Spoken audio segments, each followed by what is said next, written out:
इंसान मक्के में हज करने या उमरा करने, बाल उसने क्यों मुंडाए? बाल मतलब गंजा कर दो, इसकी इज्जत उतार दो। लोग कहते हैं ना गंजा करके घुमाओ, इसका मतलब यह है मेरे मालिक मैं तो तेरे घर में आया हूं और बाल मुंडा के घूम रहा हूं, मेरी कोई इज्जत नहीं, मैंने बाल भी कटवा दिए, अपने बाल भी मुंडवा दिए मालिक, लेक मैं गंजा हो गया, मेरी कोई इज्जत नहीं। नाक लगाई, हर इबादत आजिज़ी पैदा करती है। जिक्र हो तो पानी की तरफ ना देखा करो। देखो दो बातें याद रखो, ज्यादा जिंदगानी की तरफ ना देखो, ज्यादा पानी की तरफ ना देखो। जब भी देखो मेरे रब की मेहरबानी की तरफ देखो कि अल्लाह तेरी मेहरबानी अता।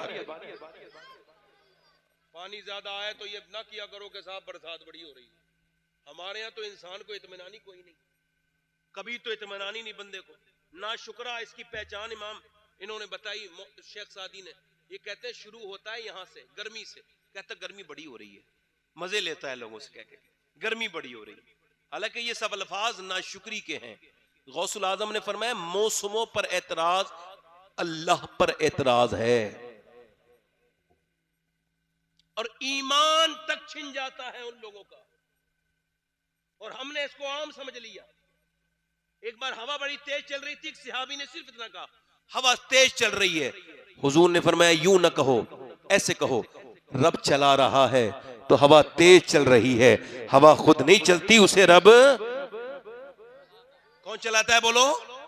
उसको रब, इधर देखें तवज्जो करें, उधर उसको रब। तो ये शुरू होता है गर्मी से, फिर ये सर्दी में, इसको फिर बरसात में भी चैन नहीं, फिर कहता है बरसात बड़ी हो रही है, फिर उसके बाद ये सर्दी में, यही कहते कहते मर जाता है। ओ यार तू बंदा है ना तो बंदे वाली जबान बोलना। ये क्या अल्लाह तेरा शुक्र है गर्मी बड़ी हो रही है, अल्लाह तेरा फजल है गर्मी बड़ी हो रही है। दुआ मांग सकते हो, एतराज ना करो किसी भी बात में, अल्लाह की किसी भी बात पर एतराज ना करो, वही तो फाइल हकीकी है, वही तो मौसर हकीकी है, वही है रब जो गर्मियों को बदलता है। अल्लाह अकबर।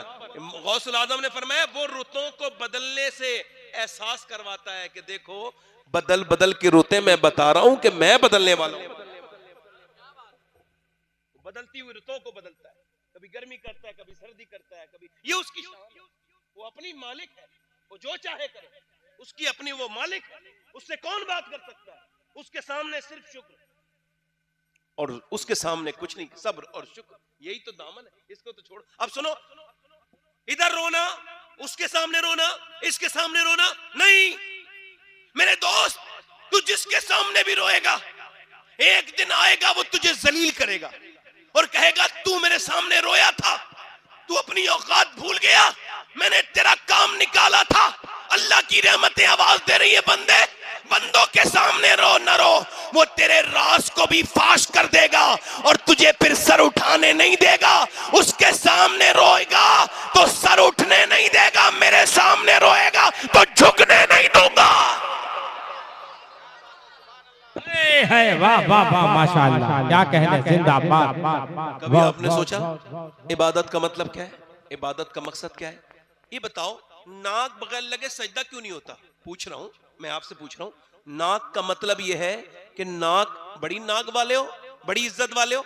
नाक का मतलब है इज्जत वाला, इज्जत की अलामत। कहते हैं ना नाक पे गुस्सा रखा रहता है, बड़ी नाक वाले हो, यानी नाक का मतलब है इंसान। अब नाक बंदे ने, देखो एक बात मैं आपको बताऊं, तकरीर करने से शुरू मेरी हो गई, फिर भी कह रहा हूं, अगर आप में से कोई सुभान अल्लाह वगैरह नहीं कहेगा मेरी तकरीर में, तो मुझे अपनी तकरीर पे कोई शक नहीं होगा। मैं बड़ा कॉन्फिडेंस है, मुझे 12-13 साल का तजर्बा हो गया है। हाँ, कोई मेरी तकरीर पे अब कोई दाद नहीं देता है तो उसकी अकल पे शक होता है, मुझे अपनी तकरीर पे शक नहीं होता है। आप समझ रहे हो? हाँ, मैं आपको फिर बता रहा हूँ, आप में से कोई ये ना समझे, आप तो बस मेरी बात को समझो। मैं जो बात कह रहा हूँ, ये नाक बगैर लगाए सजदा नहीं हो सकता।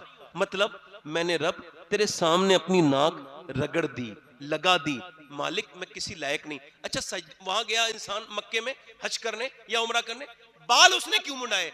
बाल मतलब गंजा कर दो, इसकी इज्जत उतार दो। लोग कहते हैं ना गंजा करके घुमाओ, इसका मतलब यह है मेरे मालिक मैं तो तेरे घर में आया हूं और बाल मुंडा के घूम रहा हूं, मेरी कोई इज्जत नहीं, मैंने बाल भी कटवा दिए, अपने बाल भी मुंडवा दिए मालिक, लेक मैं गंजा हो गया, मेरी कोई इज्जत नहीं। नाक लगाई, हर इबादत आजिज़ी पैदा करती है।